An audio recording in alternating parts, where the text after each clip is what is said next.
Yeah, hey, we do it big. Hey, we do it big. Hey, we do it big. Yeah, yeah, we do it big.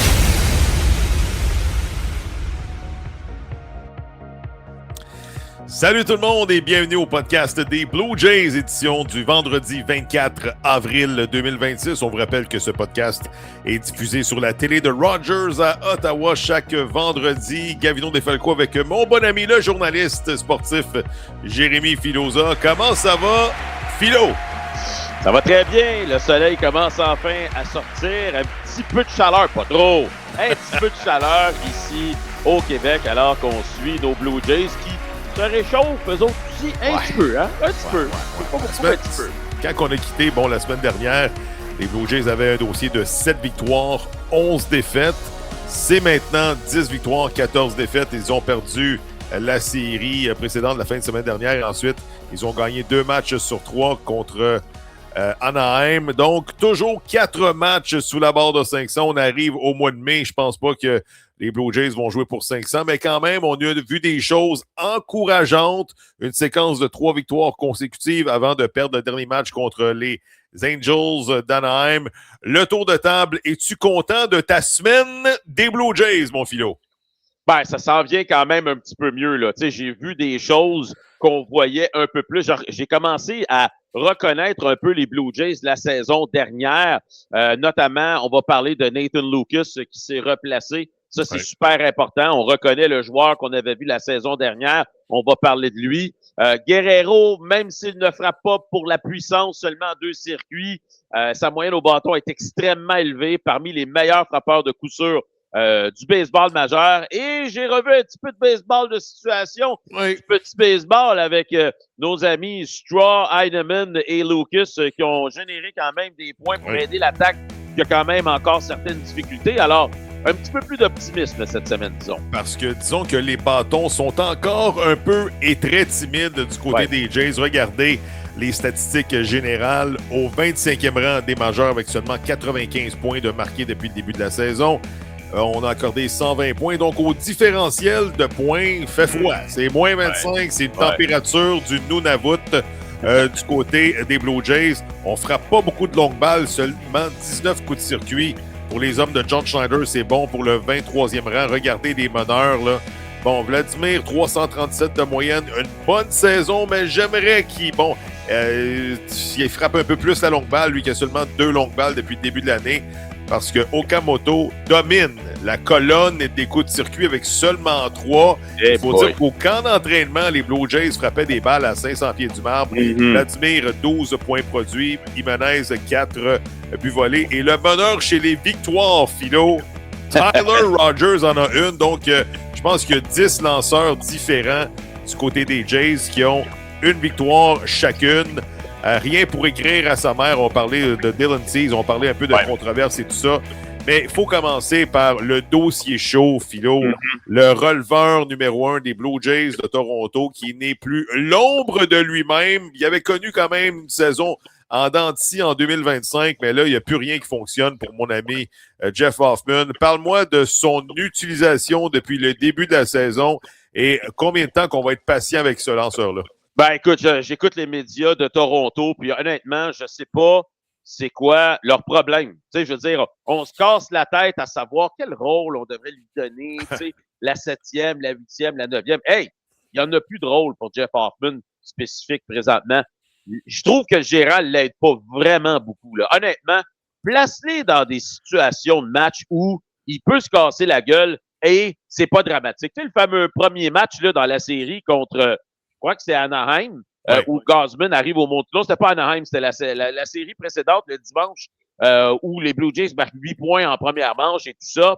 Ça aurait été une chance en or de donner quelques manches à Hoffman pour qu'il puisse commencer à se redonner confiance. Ben non, on l'a utilisé, Gavino, dans une situation de 8e manche à 2-2. Et là, j'écoute les médias de Toronto, les émissions d'après-match, on dit ben, au moins, on a essayé quelque chose de différent. Voyons donc, à 2-2, là, en fin de 8e, il n'y a pas un moment plus critique que ça. Parce que si l'adversaire ne revient pas au bâton en 9e, c'est ta dernière chance de te faire valoir. Tu donnes un point, tu perds le match. C'est exactement ça qui est arrivé. Hoffman a saboté ce match-là aussi. Donc, je sais pas à quoi on pense. Honnêtement, je sais pas à quoi on pense. Pour faire un bref historique, Jeff Hoffman est allé, je pense, au match des étoiles en 2024 avec les Phillies de Philadelphie, avec une moyenne de points mérités de 2,17.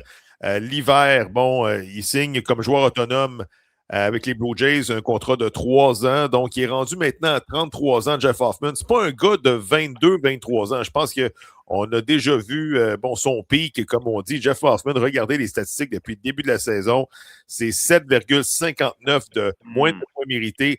3 sauvetages, également 3 sabotages, et il se fait frapper pas à peu près notre ami Jeff Hoffman. On va juste tout de suite regarder comment que les Blue Jays ont remporté le premier match contre Anaheim. Là. Jeff Hoffman qui ne fait pas le travail, et là, tout d'un coup, John Schneider en a assez vu. Il amène Louis Varland pour éteindre le feu. On regarde comment que le match s'est terminé. 4-2, bottom 9, bases loaded, 1 out. The batter is Nolan Shonowell. And a ground ball hit to second. There's one on to first. Got him! It took one pitch.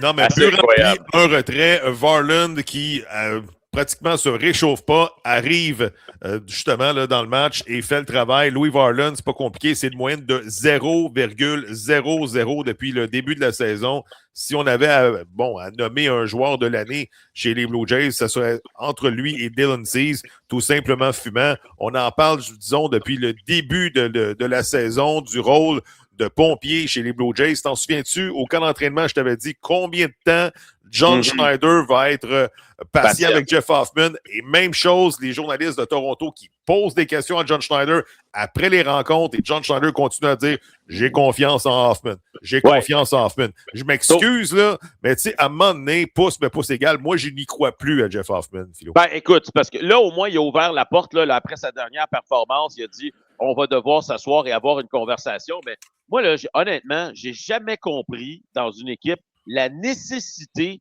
d'identifier un gars qui va lancer seulement et uniquement la 9e manche. Tu y vas avec les lanceurs qui connaissent du succès, tu y vas avec tes match-ups, puis si ça donne que c'est Tyler Rogers qui ferme un match, ou que ce soit Varland, ou que ce soit Hoffman ou un autre, honnêtement, on s'en fout comme l'an 40 de qui est celui qui est sur la butte en 9e manche. Amène-moi le meilleur dans la situation donnée pour te faire gagner un match. Là, je pense qu'on va réfléchir au rôle qu'on veut donner à Hoffman, mais moi, dans ma tête, comme j'ai mentionné, c'est pas important de spécifier qui est le numéro 1, qui est le numéro 2. Vas-y avec le gars qui est hot. Puis, écoute, Varland rentre dans ce match-là, puis tu viens de le dire, il s'était à peine réchauffé. Hoffman avait lancé 74 tirs ou à peu près. Lui, il arrive là, un tir, bing bang, merci, bonsoir, balle à double jeu, le match est terminé. Mais ils se sont fait prendre des culottes baissées, Gavino. On a vu la panique sur le banc là, du côté des Blue Jays. Hey, là, il faut faire quelque chose. On va perdre un autre match. Hoffman se dirigeait vers un autre sabotage. Et non. Je veux dire, ils ont sorti un lapin de leur chapeau, mais c'était pas joli, là. Ils ont été très chanceux de gagner ce match-là. Varland, c'est 13 manches de lancer avec 19 rétro-bâtons. C'est tout simplement, comme j'ai dit, fumant, mais le circle of trust, comme disaient nos amis Blair et Barker, présentement, je pense que Tyler Rogers qui fait le travail. Même chose avec Louis Varland, avec également Mason Flaherty, Braden Fisher de temps en temps. Mais c'est quand même mince, Philo, parce que la relève arrive de bonne heure anti-pépère, souvent dans les matchs du côté des lanceurs. Je pense que les lanceurs partants, là, présentement, on va en parler tantôt, mais tu as 2 bons lanceurs partants, Gausman et Cease. Et ensuite, tu as 3 lanceurs qui sont étiquetés 5e partant. Scherzer, également mon ami, Eric Lauer, qu'on va parler maintenant. Et j'en oublie un autre, là, un lanceur qu'on a signé, Patrick Corbin. Bon, parle-moi de Eric Lauer. Eric Lauer, on dirait que le torchon brûle entre le lanceur gaucher dépanneur de 2025 et John Schneider. Parle-moi d'un petit peu la petite histoire que Eric Lauer, il y a 2 départs. n'était pas le lanceur partant d'office. On a fait confiance à Braden Fisher. Eric Lauer, réchauffe-toi. T'es le partant, mais juste en deuxième manche. Ça, là, le maudit opener, je suis plus capable. Raconte-moi l'histoire d'Eric Lauer et John Schneider. Écoute, il faut remonter à l'année passée. Hein. Souviens-toi, lorsque Eric Lauer s'avère un des meilleurs lanceurs partants des Blue Jays, et là, il y a un certain Shane Bieber qui arrive avec les Blue Jays, et c'est Lauer qui saute son tour, c'est lui qui est tassé, et on savait tous que c'était pas lui qui méritait de perdre sa place. Plus tard durant l'hiver, il s'en va en arbitrage, perd sa cause en arbitrage. Alors, un Eric Lauer qui n'avait pas dit un mot jusqu'à ce moment-là, là, il pète sa coche la semaine dernière lorsque, je crois que c'est Fisher qui a entamé le match à sa place. Schneider a expliqué qu'on voulait faciliter un peu la tâche de Lauer, donc on voulait donner le haut de l'alignement à Fisher pour que Lauer ait à les affronter moins souvent. Ça a fonctionné. Sauf que Lauer, après le match, dit « J'ai détesté ça, ça me débalance, moi je suis pas à l'aise, j'ai une préparation à faire, ça me déboussole. » Puis il dit, à la fin, il dit, de toute façon, c'est pas moi qui décide ça, mais j'aime pas ça. Schneider a répliqué en disant, justement, c'est pas de tes affaires, lance la petite baballe, moi je vais gérer. Alors, on s'est lancé des flèches dans les médias, et là, dans son dernier départ, on pouvait voir que Lauer avait des bandes collantes sur sa nuque qui sortaient de son chandail. Et après le match, John Schneider a dit, je sais pas c'était quoi, il y avait-tu mal, c'était-tu pour une douleur, il se passe-tu quelque chose que je sais pas? Et Lauer a dit, non, c'est tout simplement pour ma posture, c'est pour me rappeler de rester droit et tout ça. Il dit, je ne sais pas si j'y ai dit au gérant, ou je ne sais pas s'il savait. Non, écoute, ça va pas très bien entre les deux hommes, puis c'est vraiment dommage. Lauer, l'année dernière, 3,20, on sait. Puis même, je trouve qu'il a fait le travail, mais on l'a pas utilisé tant que ça en série mondiale et en série d'après-saison. T'en souviens-tu je pense que c'était toujours le dernier lanceur à être utilisé avec Brendan Little. Cette année, il en arrache Eric Lauer avec une moyenne de BRT de 6,75. Mais il sait très bien qu'avec tous les lanceurs qui s'en viennent, là, qui vont faire un retour des blessés, là, que ce soit Yes Savage, Berrios, également Yimi Garcia, Eric Lauer va se retrouver, ça sera pas long, dans l'enclos de relève. C'est sûr que John Schneider, il fera pas une fleur puis il va dire tu vas lancer aux 5 jours. Là. Tu vas lancer à mop, puis tu vas arriver en quatrième manche lorsqu'on est en train de se faire écraser 11-2. C'est écrit dans le ciel, Philo. Lauer et John Schneider présentement et l'organisation, ça va pas bien. Puis là, Lauer, lors de son dernier départ, sa balle rapide avait perdu 2 à 3 1000 à l'heure. Donc, ça aussi, c'est pas réconfortant pour l'organisation des Blue Jays. Là, comme tu viens de dire, il est un peu dans le doghouse de John Schneider. Donc, lorsqu'une décision difficile va arriver, c'est probablement lui qui va encore écoper. Et bon, on va se le dire. Ce qui joue pour lui, c'est que c'est un gaucher. Un peu comme Patrick Corbin. Là, il va falloir décider, on veut-tu garder un gaucher dans la rotation ou pas? Oui, et est-ce qu'un gaucher peut nous aider dans l'enclos de relève? Mais j'ai rarement vu, depuis que John Schneider est en poste, un gars le critiquer et ouvertement. Mais là, il y a vraiment quelque chose qui roule pas entre les deux. Puis Lauer a pas de l'air, comment on dit, dans son assiette. Mais tu parles de l'enclos de relève, là, avec plusieurs suspects, là. Tu sais, Tommy Nance, Manteply, puis Spencer Miles. T'as pas signé un gars l'année passée qui s'appelle Yariel Rodriguez. Qui lance à 95-96 000 à l'heure, qui a quand même eu son utilité l'année passée en 2025. Et vas-tu poireauter longtemps comme ça dans le niveau 3A? C'est là que tu te poses comme question. Quand tu vois de ces gars-là arriver en 5e, 6e manche, on n'est pas meilleur que ça au niveau 3A, mais il semble que Yariel, il est en train de se replacer. Il y a quand même des chiffres respectables avec les Bisons. Là. C'est tellement bizarre. D'après moi, il y a quelque chose qui s'est passé derrière les portes closes avec lui dont on ne sait pas. Parce que le gars, c'est pas pour dire « on l'a envoyé en bas ». On l'a complètement retiré de la formation des 40. C'est-à-dire que si on veut le rappeler, on doit sortir quelqu'un de la formation des 40. Donc, c'est pas en claquant des doigts que Yariel Rodriguez va revenir. Mais souviens-toi, il avait quand même signé un gros contrat. Il est payé très cher présentement pour jouer avec Buffalo au moment où on se parle. L'autre problème, c'est que Spencer Miles, c'est un Rule 5 draft. C'est super compliqué. Je ne rentrerai pas dans les détails. Mais si on veut l'envoyer en bas, on est obligé de le réoffrir aux Giants de San Francisco. Si les Giants ne le veulent pas, lui doit accepter l'assignation d'aller à Buffalo. Donc, Ouais. on s'était un petit peu Ouais. peinturé dans le coin. Là, Bon, avec au ça. rayon des bonnes nouvelles, tu as des Ouais. joueurs qui se sont replacés. Le premier frappeur, Nathan Locus, qui a été ennuyé par des symptômes de vertige depuis le début de la saison. Là, tout d'un coup, c'est réglé. Il frappe vraiment bien la balle. Il se rend sur Oui. les buts sur une... Bon, je veux dire, régulièrement. 9 en 19 dernièrement avec 3 doubles et 6 points produits. Et écoute, je pense qu'il a retrouvé, là, on a retrouvé le Nathan Locus qui était... Bon, difficile à être tiré sur 3 prises. Il fait travailler le lanceur adverse. Souvent, des présences au bâton de 10, 12 lancés contre son adversaire. Avec Lucas et Clement, en attendant, je trouve qu'on a trouvé une bonne combinaison, hein, Philo. Absolument. Je veux te parler de tout ça. Premièrement, il souffrait de vertige en début de saison, puis je veux dire, il n'était pas l'ombre de lui-même, Gavino. Il s'est lancé sur tellement de mauvais tirs, puis il l'a avoué lui-même qu'il avait de la difficulté à identifier les tirs et la zone des prises et tout ça. Mais comment ça se fait qu'un joueur qui souffre de vertige est dans l'alignement? Et là, on a rapporté du côté de Toronto qu'il n'avait pas fait savoir à l'organisation qu'il souffrait de vertige. Quelqu'un a même dit, tu sais, quand tu fais 8 ans d'autobus dans les ligues mineures, tu manges des petits sandwichs, pas de croûte, puis tu prends l'autobus, puis tout ça, quand tu es rendu en haut, puis tu as un petit pépin, ça se peut que tu fermes la boîte, puis tu dises, m'a essayé de jouer malgré tout ça. Mais là, on a vu qu'il s'est replacé et on reconnaît maintenant le Nathan Locus de la saison dernière. Maintenant, le dernier sujet que tu viens de mentionner, super important, puis je veux qu'on en parle. Lucas et Clement, moi, je suis très à l'aise avec ça. Numéro 1, numéro 2. Guerrero, numéro 3. Maintenant, Springer s'en vient bientôt. Moi, Gavino, puis je sais que Schneider, avant de déplacer un de ses gros noms ailleurs dans la formation ou sur le terrain, écoute, il réfléchit puis il se tourne la langue dans la bouche 74 fois.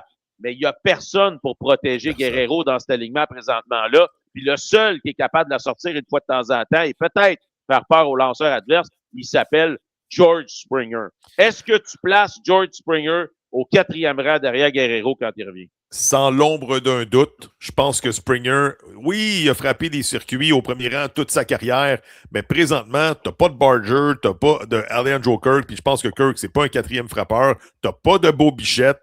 Oui, George Springer, c'est la solution pour moi au 4e rang, là, puis je pense que ensuite tu peux bricoler un bas de l'alignement quand même potable avec des Okamoto s'il se présente, des Jesus Sanchez. Je fais une parenthèse, Jesus Sanchez, à chaque fois qu'il y a une balle frappée en sa direction, aïe. C'est une aventure, mon chum. Je pense pas qu'il va gagner un Grand Doré un jour, mon ami Jesus Sanchez, mais je pense que ça va être intéressant à suivre, là. Parce que si tu as des joueurs qui reviennent de la liste des blessés, qui débarquent, qui retournent au niveau 3A. Parce que là, tu as fait l'acquisition d'un gars comme Sosa, qui a frappé 22 coups de circuit l'année passée avec les White Sox. Est-ce que tu vas dire, bon, regarde, nos 2-3 joueurs réguliers sont revenus, tu t'en vas, puis on te congédie parce qu'il y a quelqu'un d'autre va te ramasser. Eloy Jimenez frappe quand même la balle d'aplomb avec des présences au bâton de qualité. Ou bien, encore une fois, le mal-aimé Davis Schneider, qui va retourner dans le 3. Il ne mérite pas, Philo, mais il va falloir que tu fasses de la place. Il faut que tu prennes des grosses décisions lorsque tout le monde revient en santé. Là. Ben, surtout que Eloy Jimenez et aussi Sosa n'ont pas d'option.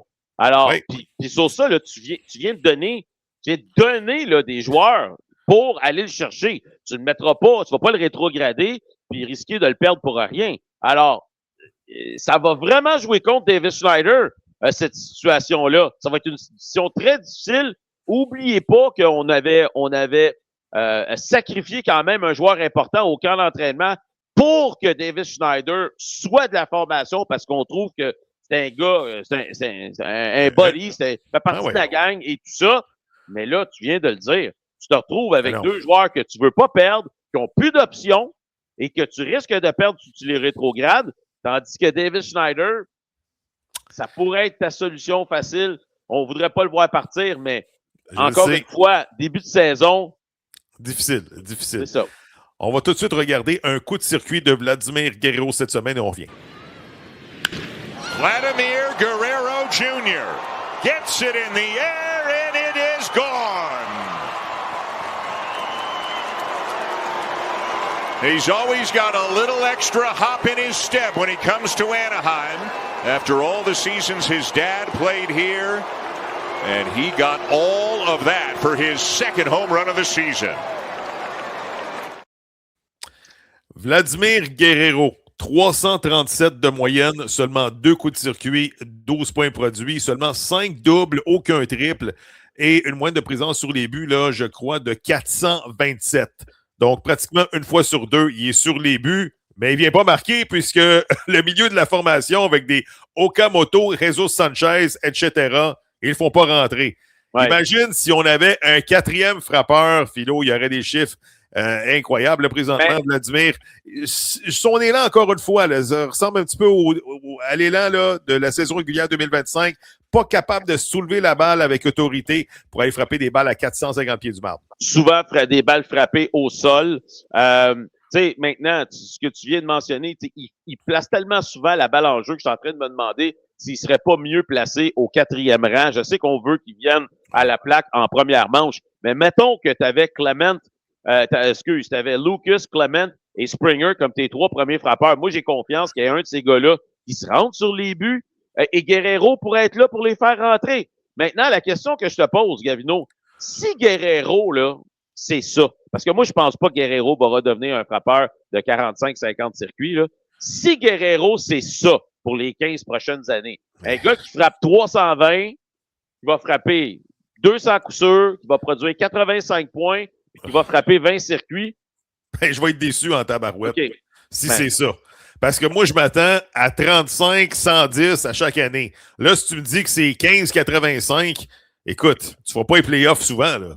Parce que tu as donné 500 millions à ce gars-là pour avoir des chiffres de 35-110. Attends, là, à 15-85, c'est bien le fun, mais c'est des chiffres de David Segui à peu près, tu sais. Ouais, mais attends, là. 320, 200 coups sûrs, ça court pas les rues, là. Je trouve pas ça dans les arbres. C'est correct, mais c'est pas ton frappeur de puissance. Il t'en faut un gars de 40 circuits qui, lui, va nettoyer les sentiers avec un circuit de 3 points.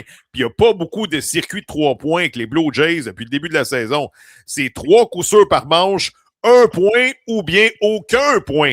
Combien de coups sûrs qu'on a marqués depuis le début de la saison? Tu finis le match.